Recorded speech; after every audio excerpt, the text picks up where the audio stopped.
Hello Nepali coders, welcome to coding with mobile in Nepali. म सुजय पाण्डे तपाईँहरूलाई स्वागत गर्छु। आजको यस भिडियोमा म तपाईँहरूलाई कुनै पनि नम्बर अड हो या इभन हो कसरी चेक गर्ने भने त्यसको सी प्रोग्रामिङ ल्याङ्ग्वेजमा कसरी त्यसको कोड जेनेरेट गर्ने भन्ने म तपाईँलाई त्यो सिकाउन गइरहेको छु। यसको लागि हेर्न सक्नुहुन्छ मैले एउटा फोल्डर बनाइसकेको छु। यस फोल्डरमा पहिला प्लेट कोड एड गर्छु। प्लेट कोड एड हुँदैन किनकि मेरो यहाँ केही प्रब्लम छ। पहिला मलाई यसलाई डिफाइन गर्न पर्छ यसरी कि कसको लागि गर्ला छु भनेर। जस्तो कि डिफाइन भयो नि, हाल्नु चाहिँ कलर चेन्ज भयो, अब यो डिफाइन भयो। अब मैले यसलाई काटेर प्लेट कोड लगाऊँ भने मेरो इजिली लाग्छ। खेर यो आउट अफ टपिक भयो। अब त्यसपछि यहाँ तपाईँ हेर्न सक्नुहुन्छ मलाई पहिला यो अब अडाई इन्भन नम्बर भनेको के हो म तपाईँहरूलाई पहिला त्यो बुझाउन चाहन्छु। अडाई इन्भन नम्बर भनेको जुन नम्बर 2ले डिभाइड खाँदैन त्यो भयो अड भयो। जुन नम्बर 2ले इजिली डिभाइड खान्छ शेष भ्यालु 0 अथवा 1 आउँछ, 0 आउँछ, त्यो चाहिँ के भयो, इभन भयो है। जस्तै कि 3 डिभाइडेड बाई 2 गर्ने हो भने हाम्रो एन्सर 1.5 आउँछ, जुन कि यो अड हो। ठिक छ, यस्तो एन्सर आउँछ जुन कि अड हो भन्नाले यसको इक्जाम्पल हुन्छ 1 3 5 7 9 एटेस्टा। यस्तो जति पनि नम्बर जुन कि अडमा हुन्छ, जुन कि भागफल 2ले डिभाइड गर्दाखेरि त्यसको एन्सर भनौँ न 0 आउँदैन, त्यो सबै अड नम्बरहरू भयो। जस्तै अब 4 डिभाइडेड बाई 2 गर्ने हो भने निष्फल भाग जान्छ जसको एन्सर कि 2 आउँछ, त्यो चाहिँ के भयो। अब यो चाहिँ के भयो, इभन नम्बर भयो। यहाँ म लेखिदिन्छु कुन नम्बर हो भनेर, अड नम्बर।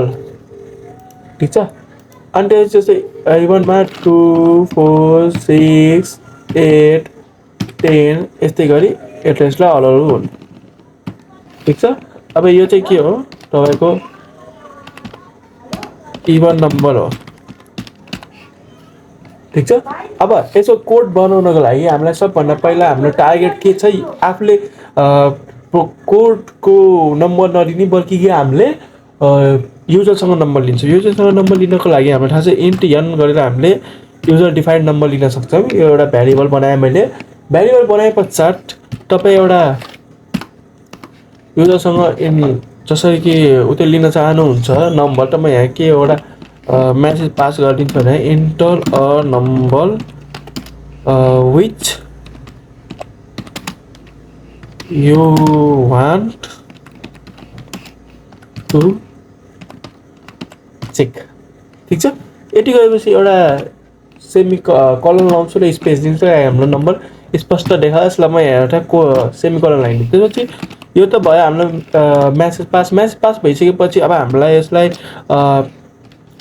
भ्यारिएबल डिक्लेरेसन गर्न पर्छ। त्यसको लागि म यहाँ के लिन्छु, %d। कसको लागि, हाम्रो इन्टले %d लिन्छ। %d लिइसकेपछि यो कसको एड्रेसमा जान्छ, यो n को एड्रेसमा जान्छ है साथीहरू। n भनेको कुन हो भन्दाखेरि योवाला जुन हामीले यहाँ भ्यारिएबल बनाएको छौँ नि, योवाला एड्रेसमा जान्छ। यति गर्ने बित्तिकै हामीले यहाँ के भयो, यतिसम्ममा हामीले के गर्यौँ, एउटा भ्यारिएबल डिक्लेयर गऱ्यौँ इन्ट n, र यसमा हामीले के गर्यौँ, एउटा म्यासेज पास गऱ्यौँ कुन नम्बर चेक गर्ने भनेर। यसमा हामीले त्यो म्यासेज जुन पास हुनेवाला छ त्यसको नम्बर आइसकेपछि त्यो नम्बर कहाँको लागि हो भनेर त्यो डिफाइन गरिदियौँ। ठिक छ, अब हेर्नुहोस् कोड स्प्लिटेड लगाइसकेको छ। यसमा चाहिँ के हुन्छ भन्दाखेरि तपाईँको इफमा म यसो लाउँदैन किनकि धेरैजनाको यो सेटिङबाट हो, तपाईँको धेरैजनाको यस्तो आउँदैन है। त्यही भएर धेरैजनाको नहुने प्रोग्राम म गर्दिनँ ताकि तपाईँहरूलाई पनि रिलेट गर्न मिल्न पऱ्यो। अब तपाईँहरूले भन्नुहुन्छ उहाँको त यसरी आयो त्यसरी आयो, त्यस्तो हुँदैन है। आफूले रिलेट गर्न पऱ्यो मेन कुरो। र तल जति पनि यो जुन पनि की थिचिरहेको छ त्यो नम्बर कसरी आइरहेको छ भने त्यही स्क्रिन कास्ट मोड मैले अन गरेको छु है। तपाईँ पनि आफ्नो युट्युबमा हेरिहाल्नु होला ट्युटोरियल कसरी गर्ने हो, र म लास्टमा अहिले भनिदिन्छु कसरी गर्ने हो भनेर है। अब प्रिन्ट एफ अगर सुरुको जुन पनि हुन्छ त्यो पोजिटिभमा राखिन्छ। जस्तै इभन नम्बर भनेर हालिन्छ है। सुरुको जहिले पनि पोजिटिभमा गरिन्छ। र त्यसपछि इफ भइसकेपछि अफकोर्स यहाँ एल्स पनि होला। अगर यहाँ के कुरा हुन्छ भने अगर कुनै नम्बर चेक गरे कुनै नम्बर क्लिक गरेँ र त्यो नम्बर अगर इभन हो भने यहाँ मेरो पास भइहाल्छ, म्यासेजले यहाँ रोकिन्छ। म तपाईँले यो गरिसकेपछि एकचोटिसम्म सालान्तसम्म पनि तपाईँहरूलाई म बुझाउँछु है यो प्रोग्राम कसरी काम गरिरहेछ भनेर, ताकि तपाईँहरूलाई पनि कुनै शङ्का नरहोस्। ठिक छ, यति भइसकेपछि म यसलाई थोरै सानो गर्छु र यहाँ म के लेखिदिन्छु, अड नम्बर भनेर पास गराइदिन्छु। अब यो चाहनुभयो भने तपाईँहरूले एलेहरूमा पनि गर्न सक्नुहुन्छ, तपाईँको प्र्याक्टिसको लागि तपाईँहरूले एलेमा पनि गर्न सक्नुहुन्छ है। ल हेर्नुहोस्, मेरो कोड पुरा रेडी भइसक्यो। अब यो कोडलाई म तपाईँहरूलाई लाइन बाई लाइन बुझाउँछु। यो हामीले कता अड एन्ड इभनको प्रोग्राम बनाइरहेछौँ। त्यो अड एन्ड इभनमा मैले यहाँ बोइलर प्लेट कोडबाट यहाँ हेडिङहरू राखेँ, फर्स्ट सीको प्रोग्राम ल्याङ्ग्वेजको हो। त्यसपछि मैले भनिदिएँ अड नम्बर भनेको हो, इभन नम्बर भनेको हो। त्यसपछि हामीले यहाँ एउटा भ्यारिएबल बनायौँ। भ्यारिएबल किन बनायौँ? हामीलाई युजरसँग नम्बर लिनु छ। अगर मलाई यो भ्यारिएबल भनौँ कि मलाई यो युजरसँग नम्बर लिनु थिएन भने लिन नपर्ने भए इन्ट 39 अथवा 37 जुन पनि आफ्नो नम्बरलाई चेक गर्नु छ, म त्यो नम्बर डाइरेक्ट क्लिक गरेर चाहिँ चेक गर्न सक्छु। ठिक छ, बट हामीले यहाँ युजर डिफाइन्ड नम्बर लिनेवाला छौँ। त्यही भएर इन्ट एन नामले एउटा भ्यारिएबल बनाएँ। इन्ट एन नामले भ्यारिएबल बनाइसकेपछि प्रिन्ट ट्याबबाट मैले एउटा म्यासेज पास गरेँ, enter a number which you want to check. तपाईँ कुन नम्बरलाई चेक गर्न चाहनुहुन्छ, त्यो इभन हो या अड हो भनेर मैले यहाँ एउटा म्यासेज पास गरेँ। म्यासेज पास गरिसकेपछि स्क्यान एपबाट मैले त्यो म्यासेजलाई के गरिदिएँ र डिक्लेयर गरिदिएँ यो सामको यो भ्यारिएबल हो भनेर। ठिक छ, त्यो चाहिँ यहाँ इफ एल्सको हामीले स्टेटमेन्ट युज गरेर चाहिँ इफ मानौँ if n percentage 2 is equal to 0 भनेको हो। तपाईँहरूलाई थाहा होला, अरू ठाउँमा तपाईँहरूले इजिकल टु 1 इजिकल टु गऱ्यो भने पुग्छ, बट यहाँ सीमा तपाईँले डबल इजिकल टु गर्नुपर्छ कुनै पनि चिजलाई बराबर चेक गर्नको लागि, बराबर छ या छैन चेक गर्नको लागि। ठिक छ, इफ एन पर्सेन्टेज 2 भनेको तपाईँको एन नाइडल 2 हो है, यसको खास कोडमा नाम भनेको एन नाइडल 2 भनेको चाहिँ तपाईँहरूलाई के हो भन्दाखेरि अगर कुनै पनि एन भनेको यो हाम्रो नम्बर भयो है, यहाँ हालेको नम्बर भयो, यहाँ इनपुट गरेको नम्बर भयो, त्यसलाई 2 ले डिभाइड गर्दाखेरि के 0 आउँछ।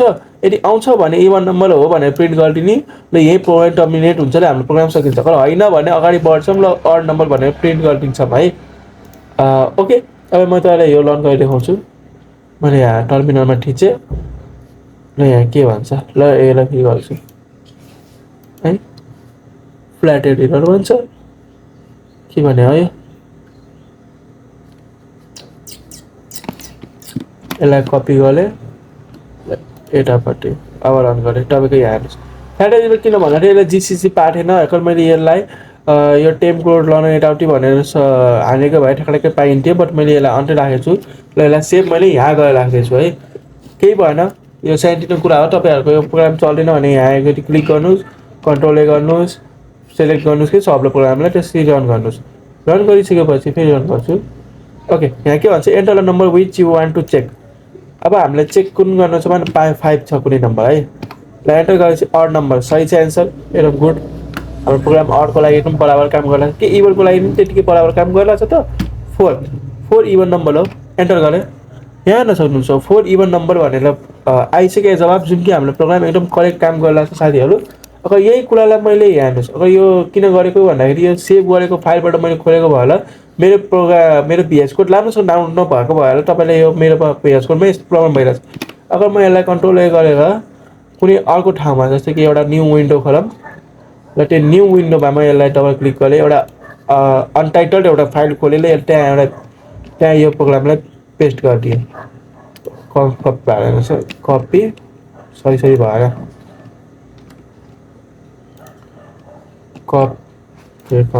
कन्ट्रोल ए कपी भइसकेपछि म यसलाई न्यूमा ओपन गरेँ। ओपन गरिसकेपछि यसलाई मैले रन गर्छु, मेरो प्रोग्रामको एन्सर आउँछ हेर्नु होला। रन गरेँ,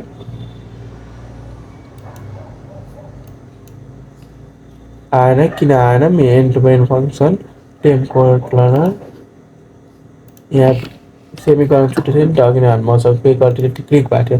यहाँ हेर्नुहोस्, यहाँ प्रोग्राम सजिलो चल्यो, मलाई सेलेक्ट नगरिदिनु किनकि यो अनटाइटल प्रोग्राम हो।